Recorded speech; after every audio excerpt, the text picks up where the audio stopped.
আমার চ্যানেলে তোমাদের সকলকে স্বাগত। আজ আমরা ক্লাস 6 এর রায়ান মার্টিন প্রশ্নবিচিত্রা থেকে ভূগোলের দ্বিতীয় পর্যায়ক্রমিক মূল্যায়নের 8 নম্বর স্কুল সলভ করব।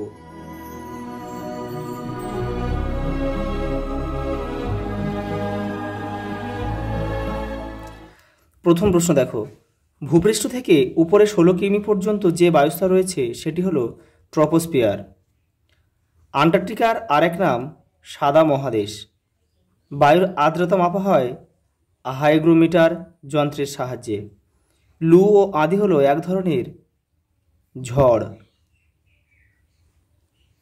ম্যানগ্রোভ অরণ্যের একটি উদ্ভিদ হলো সুন্দরী গাছ। রক্তচাপ কমায় সর্পগন্ধা গাছের পাতা। বন্যপ্রাণী সংরক্ষণ আইন চালু হয় 1972 সালে। পৃথিবীর দ্বিতীয় বৃহত্তম মহাদেশ হল আফ্রিকা। 30 থেকে 35 বছরের গড় আবহাওয়াকে বলে জলবায়ু। পৃথিবীর তাপমণ্ডলকে 3 ভাগে ভাগ করা হয়। পড়া দেখো, পূর্ণ বাক্যে উত্তর দাও। বায়ুমণ্ডল কাকে বলে? দেখে নাও। পৃথিবীর গায়ে চাদরের মতো লেগে থাকা বায়ুস্তরই হলো বায়ুমণ্ডল। পরের প্রশ্ন দেখো, প্যানজিয়া কি? দেখে নাও। এই যে যার নাম প্যানজিয়া, এই পর্যন্ত, এখান থেকে এই পর্যন্ত লিখবে। পরের প্রশ্ন দেখো, পৃথিবীর দীর্ঘতম হিমবাহের নাম কি? ল্যাম্বার্ট। দৈনিক উষ্ণতার প্রসার বলতে কি বোঝো? দেখে নাও। এই যে এখান থেকে এই পর্যন্ত। পরের প্রশ্ন দেখো, পৃথিবীর সবচেয়ে বেশি বৃষ্টিপাত হয় কোথায়? মেঘালয়ের মৌসিনরাম। পরেরটা দেখো, কোন মাটিতে জল ধারণ ক্ষমতা বেশি? কালো মাটি। পরেরটা দেখো, পরিযায়ী পাখি কাকে বলে? দেখে নাও। এই যে শীতকালে শীতপ্রধান দেশ থেকে কিছু পাখি উড়ে আমাদের দেশে আসে। গরমকালে গরম পড়লে তারা আবার নিজের দেশে ফিরে যায়। এদের পরিযায়ী পাখি বলে। পরের প্রশ্ন দেখো, স্বাভাবিক উদ্ভিদ কাকে বলে? দেখে নাও। এই যে মানুষের চেষ্টা ছাড়া শুধুমাত্র প্রকৃতির উপরে নির্ভর করে জন্মানো গাছপালাই হলো স্বাভাবিক উদ্ভিদ। পরের প্রশ্ন দেখো, বিশ্ব অরণ্য দিবস কবে পালন করা হয়? 21শে মার্চ। পরেরটা দেখো, লুপ্তপ্রায় প্রজাতির সুরক্ষা ও উন্নয়নকে কি বলে? অভয়ারণ্য। পরেরটা দেখো, তিনের দাগের বলেছে ঠিক বা ভুল নির্ণয় করো। পৃথিবীর মোট জলভাগের নাম বায়ুমণ্ডল, এটা ঠিক। ভারত মহাসাগর পৃথিবীর তৃতীয় বৃহত্তম মহাদেশ, এটা প্রশ্নটা একটু ভুল আছে। ভারত মহাসাগর পৃথিবীর তৃতীয় বৃহত্তম মহাসাগর হবে, এটা মহাসাগর হবে। এবং প্রশ্নটা কিন্তু ঠিকই হবে। ভারত মহাসাগর পৃথিবীর তৃতীয় বৃহত্তম মহাসাগর, এটা ঠিক। কেন একটা সাগর কোনো সময় দেশ হতে পারে না। পরেরটা দেখো, ক্রিল হলো পেঙ্গুইনদের প্রধান খাদ্য, এটাও ঠিক। পরে দেখো, সূর্যের লম্বরশ্মির কারণে কম অঞ্চলে বেশি তাপমাত্রা হয়, এটা ঠিক। পরেরটা দেখো, প্রাচীন পলিমাটিকে খাদার বলে, এটা ভুল। মানে প্রাচীন পলিকে বলে ভাঙ্গার আর নবীন পলিকে বলে খাদার। পরেরটা দেখো, হিমালয়ের পার্বত্য অঞ্চলে রেড পান্ডা দেখতে পাওয়া যায়, এটা ঠিক। পরেরটা দেখো, ফণিমনসা একটি লবণাম্বু উদ্ভিদ, না, এটা ভুল।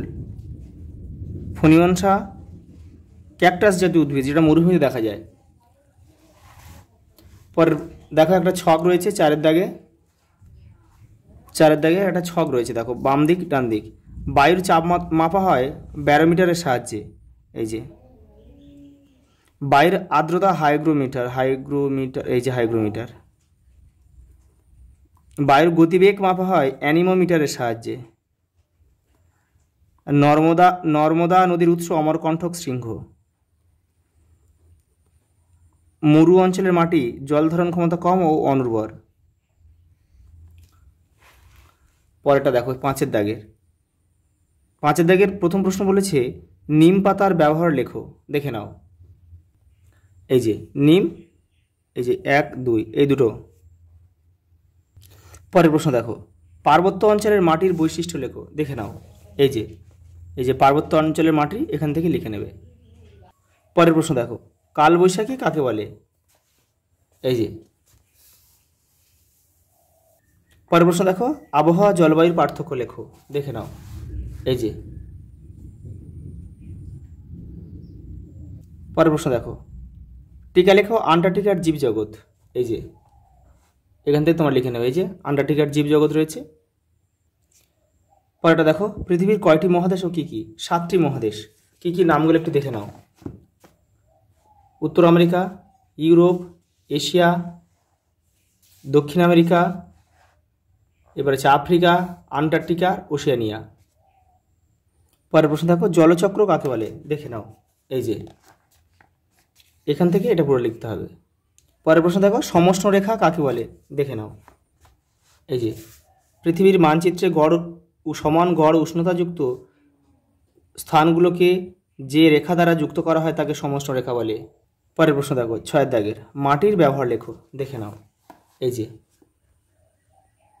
যে মাটির ব্যবহার, এগুলো সব লিখতে হবে। পরের প্রশ্ন দেখো, গাছ আমাদের কি কি উপকার করে? এই যে অরণ্য আমাদের বন্ধু, এই যে এগুলো সব।